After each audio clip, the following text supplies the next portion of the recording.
The Alibi Man Chapter 58.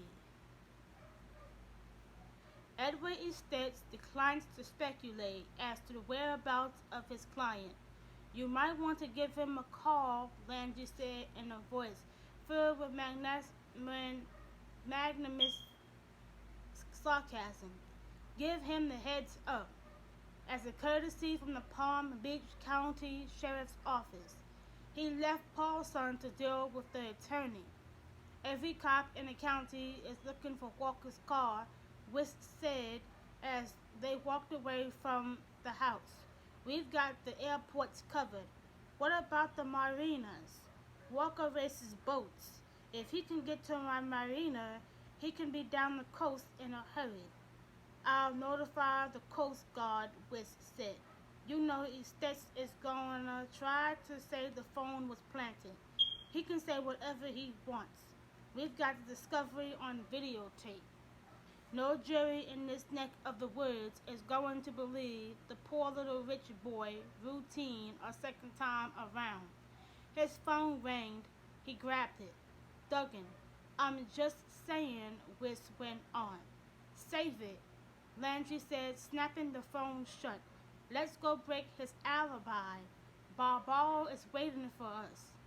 The Spaniard sat in the interview room waiting. Landry watched him through the one-way glass.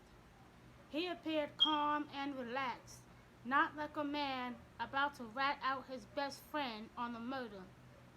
He ran a hand back through his hair, checked his watch, casually drummed his fingers on the table. He looked confident. Landry turned to Duggan. You got that thing working? The voice stress analysis machine. It had a yard-long name Landry had never bothered to learn, would pick up on the voices in the conversation and determine whether or not any of the parties were feeling stress or anxiety. A poor man's lie detector of sorts, and a good tool if the interviewee was easy to rattle. Landry had to think it would be of little use here. Press him on the London case, Duggan said, adjusting a knob on the machine. He won't be expecting that. Landry nodded, picked up a file folder with case notes and went in. Mr. Barbaro, thank you for coming down. Barbaro made a small dismissive motion with his hand. I felt an obligation. To whom? Barbaro studied him for a moment, making up his mind. To Irina, of course. You didn't seem to feel any obligation when you gave your first statement, saying that you and Mr. Walker were passed out at his home that night and never saw Irina Markova after you left Players. Why is that? He sighed like a man burdened by a great disappointment.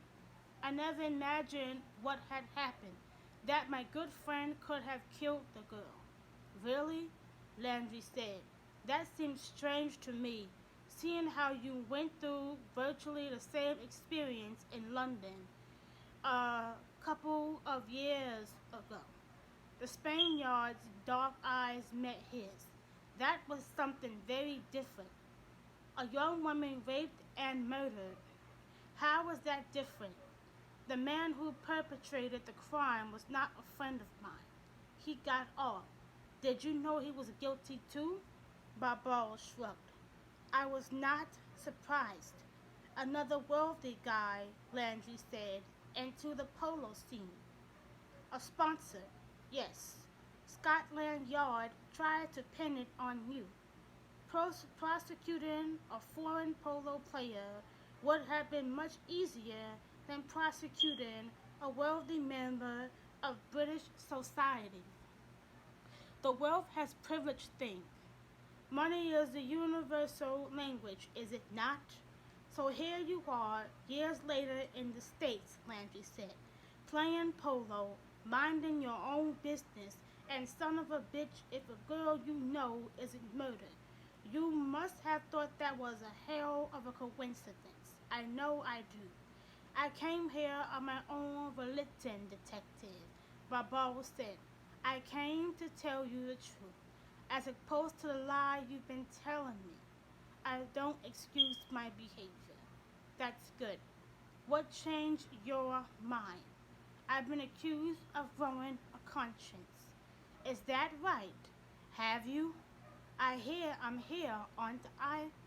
Do you have anyone who can corroborate your story that you left the party at Walker's house? I thought I saw Lisbeth Perkins. I don't know whether she saw me. Lisbeth Perkins told us she was home in bed shortly after 1. Why wouldn't she tell us she saw you later? You would have to ask her that question. Are you aware Lisbeth was attacked last night and threatened? I heard. Yes. Do you think she might be more apt to tell us she saw you now than she would have before the beating?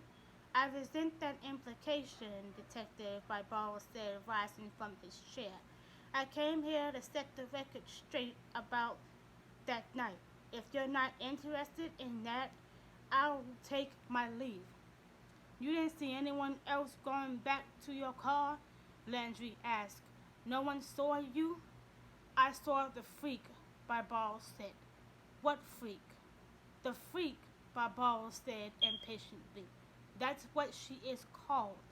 She is a crazy woman. She was always around the parking lot there. And this freak is your alibi? Barbaros sighed. Detective, if I was going to simply make up a story, do you not think I would come up with something less ridiculous? Landry sidestepped the issue. Do you think Bennett Walker murdered Irina Markova? Barbara looked suddenly very weary. I think, Detective Landry, that for some men who have too much, there is never enough. I guess what I'm wondering, Mr. Barbaro, Landry said, is are you one of those men too? This happened before in your life. You were suspected, denied it, came around and talked. An acquaintance of yours almost went to prison because that's your idea of tipping the scales. And maybe, Barbaro said, you can go to hell.